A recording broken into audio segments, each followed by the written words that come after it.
welcome to another Ultimate Expression video. Today I've got a breakdown, well, not necessarily a breakdown, but I have an assessment of the Tyson versus Paul fight. I'm sure some of you guys watch it. I'm sure some of you guys weren't interested in watching it. Sure, a lot of you had question on why the fight was even sanctioned, and some even questioned the results and said there was a script. That's what I'll talk about first, just that script, the alleged script and how it was going to go. When I looked at that, I thought it was pretty spot on until it got to the end, and I wondered if it was actually going to go that way. But a lot of the things in that little script were basically a strategy of how the fight should go down. I'll give you my assessment of what I expected. I did expect the first round to go like it did, Paul to move away. He was using more of like a spiral technique, try to get Tyson to move forward and just to assess his physical condition, how quick he was, if he was going to come with the power, which is why he was in and out a lot. He spiraled around, came back to really the center. He didn't come back to the power side. People say power is in the both hands of Mike Tyson, which that's basically his fighting style. He has that peekaboo style, which puts power in both hands, and basically that's the position of his hips. Tyson mainly fought in orthodox. He didn't switch his foot position. He wasn't able to move forward like he wanted to in the first round. I think he went out there and he tried to push into that same style that he had to cut off the ring and get him trapped into a corner, but his leg, whatever injury he had, just wouldn't let him push off of the back foot and do his lateral shifts to the left and right. So that cut down on a lot of his offensive moves. I think he fought more defensively as he got into the third round, because some people say he was tired. I think he just knew he couldn't move forward like he wanted to, which, it goes back to the sanction of the fight. You have somebody that's 58 fighting a younger guy. I'm not sure of his exact age, maybe 27. But you have this discrepancy in age. But I'll tell you, the fight got sanctioned for 2 minutes, 2-minute rounds for 8 rounds. Maybe if it was a closer matchup, maybe we'd have seen a 3-minute round, maybe we'd seen more rounds. So there's different ways as a commission can make the fight happen, and certain rule sets they can apply to make it a competitive fight, not somebody that gets in there and just get waylaid.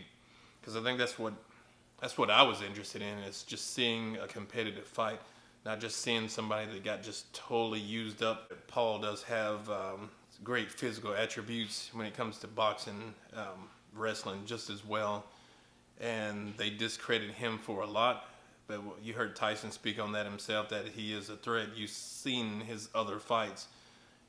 How can you deny that he's a threat, even though some people call him a sideshow? But one thing about that is the people that call him a sideshow, are they the ones putting in the time to train? Are they the ones with any kind of physical capabilities? Have you had a fight history before? When you understand all those things, you understand his physical abilities and you understand a little bit more of the fight, which brings me back to Tyson and his physical abilities.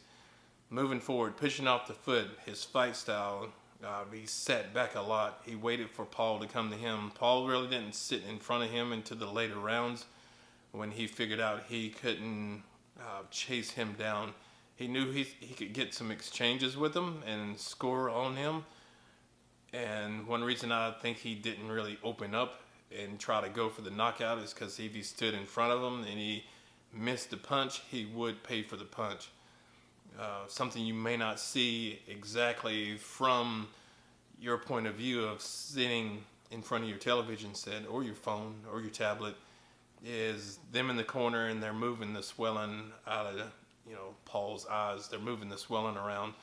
He took some damage. Tyson took some damage just as well. So there's a lot of things that go on. If you're ringside, you can see those things. If you're sitting back and watching from your couch, the safety of your couch, you're not going to see those things. Does that fight get sanctioned again? Do people want to see it again?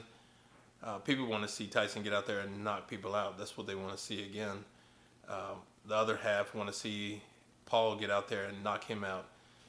The ending of the fight was interesting because he did give him a bow. He gave him some grace. He took the last 10 seconds to just show him respect there. Tyson was a little bit leery of that and didn't want to get, sucker punched. So he waited till the second bell went off and the fight was over before he made any kind of acknowledgement towards his respect. I enjoyed the post-fight speech from both fighters, Paul and Tyson, just as well. Coming off the backside of this, I gotta give a big thumbs down to Netflix for dropping the ball, because they had a good opportunity to provide, a quality sporting event to the customers, and they dropped the ball on the stream. I had to switch to my phone to watch, and still it was choppy there, and the television just wouldn't work at all. And I found that out early on, and basically that was a big disappointment. So Netflix, if you're going to go all in on this sports thing, which I know you have some NFL games lined up, you're going to have to do a better job in your bandwidth and how you go about your streaming. So pay the extra dollars, whatever you got to do to make it a good experience for us. And we'll stick with you. But if you don't, you drop the ball on stuff like that again, I think your sports days may be over. In the comments, let me know what you guys think about the fight and how it went. I think the slap heard around the world was the best part, and the ending was the best part. So there you have it. I know you asked for it. You wanted to hear it right here.